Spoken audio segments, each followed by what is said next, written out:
Welcome back, and the weather's got warmer recently. I've been away, and in my interim I turned the heater up for you all, and of course that means open water swimming, and that's the whole content of today's video. Open water swimming and how to make sure you get the most from it. So I'm going to disappear from view now. I'm going to share the other screen with you with the slides on, and here we go. So basically I have a bit of an issue with open water swimming. When I go down to our club, I see a lot of people swimming around. They say that they're preparing for their next race, but to be honest, the only similarity between what they're doing and their next race is that they're getting wet and they're wearing a wetsuit, right? They're just swimming around. They're not doing anything structured. Basically, they're wasting their time. Sorry if that's you. I accept that some people just like to swim in open water, and that's fine. But if you are one of those people, please don't complain when you get swamped in your next race, or if your times aren't up to the goals that you've set yourself. If you're interested in performance, then there's a lot more you can do with your time to make that happen on race day. So here goes. So the first thing is, do not waste your time. Our club has 1 hour of swimming on a Saturday and 1 hour of swimming on a Tuesday night. So get there early. Make sure that you have some structure to what you're going to be doing. Okay, that means you need to have a plan, and that plan doesn't just involve swimming laps. Okay, you can do a lot more with your time than just swimming laps. You can practice race skills and some race conditioning in the water. Now I'm going to show you this picture now. These swimmers were asked to swim in a straight line between the start point and the boat, and they were asked to swim those 20 strokes with their eyes closed, and as you can see from the way the arrows have gone, hardly any of them managed to actually swim in a straight line. In fact, the girl on the left is currently swimming at that point there across to her left and ends up coming back towards the shore, so she swam pretty much a full circle. She also swam more than 20 strokes, so she didn't listen either.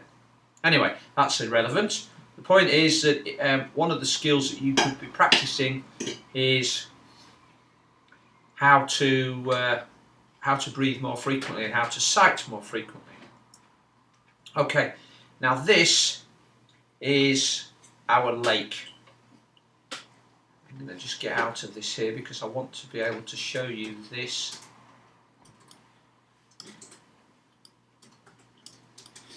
I want to be able to show you this. Right, so this is our lake. It's not as perfect as this. It's certainly not that blue. This is the shore. This is the jetty. These are the main buoys that we swim around. This is the rough distance between each buoy. So most people go in here. This is an island that we've got. We don't swim around the back of this because it means that people are out of sight. So, and we'll get that up there first. Yeah, so they have to swim around the island or sort of around the edge of the island to get from one buoy to another. They're all pretty visible, but the buoys aren't that high. They're actually sailing buoys rather than the big ones that you get in triathlon.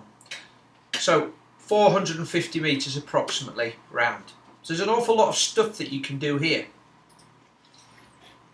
If we go on to the next slide, you'll be able to see that we could do this. We could do deep water starts. If we go from here, we could actually do deep water starts from here, swimming this way or that way. Everybody can line up around here. If I get my, actually I'm not going to get the pencil, but you could get everybody doing deep water starts going this way, down here. Okay.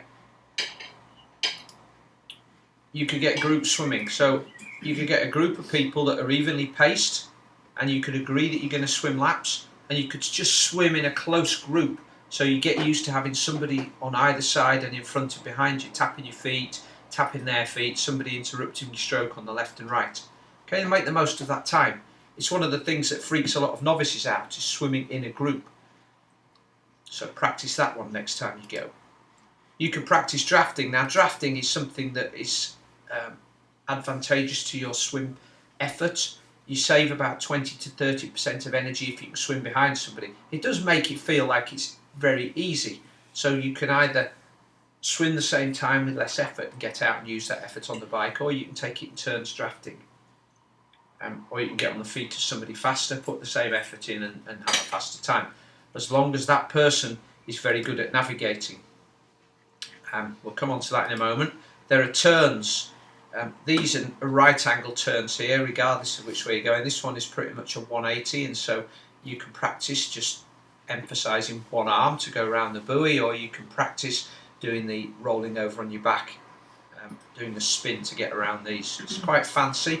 Not sure if it saves you that much time, but you can practice those and work out which one is the best for you. You certainly wouldn't want to do that second one there if you were in the middle of a group, because you probably end up on top of somebody. Sighting, now going back to this picture here, these swimmers should have been swimming over to here, but they swam 20 strokes. They all went over here. They were told to close their eyes, and you can see that they swam this way because what they thought they were doing was different to what they were actually doing, and the chances are that one arm was putting in more effort than the other and dragging them in one direction, mostly to the right, which would indicate that they were right arm swimmers. These were left arm. Okay, so you need to look up every 3 to 4 strokes. Over here behind these buoys are trees, and over here is the big hill that's in the distance, and there will be something, I think there's a white house that you can see on the side of the hill that tells you the general direction. So find a landmark and look up towards it every 3 to 4 strokes, and you can practice that in the pool, but make it a habit. Okay, this race pace thing here. If we know that this is 450 metres, and if you know what your CSS pace is, which is your rough 1500 metre time, then work out how long it should take you to swim 450 metres and go fast around here. Stop every time you get to this buoy. Well, this is the easiest one for us to start from, but you can stop at any one and swim 450 metres with a target time. Give yourself 30 seconds rest. Do that 5 times. Alternatively, practice what's going to happen in a race. A deep water start with a sprint to the first buoy, and then a sprint to the second buoy, and then settling into your race pace for 1500 metres. You could practice, if you were going to swim laps and you were going to swim 5 laps, you could go hard from here, easy to there, hard to there, easy to there, hard to there, easy to there, alternating pace, hard and easy between each turn. You could get into a cruise pace. You could combine some drills and do drafting with race pace conditioning, or group swimming and race pace conditioning. Whatever it is, do something that is similar to the race you're about to do, rather than just wearing your wetsuit and getting wet. That way you will be making a much bigger contribution to your next performance. And finally, when you get out of the water, you want to be practicing this here. A fast wetsuit removal is something that you have to do in every single wetsuit open water swim.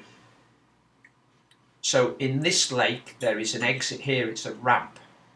The swimmers would come around this buoy, or they'd come along here around the jetty and in here. They would run up the ramp. They can even run along the top to the grass here that's on the land, taking the top half of the wetsuit off as they go and then stripping it off. But every time you come out of the water and get out of your wetsuit, you should be practicing a removal, and maybe even taking your bike helmet down and see if you can put your bike helmet on as you're stepping out of your wetsuit. Okay? Alright, so that's me for the moment.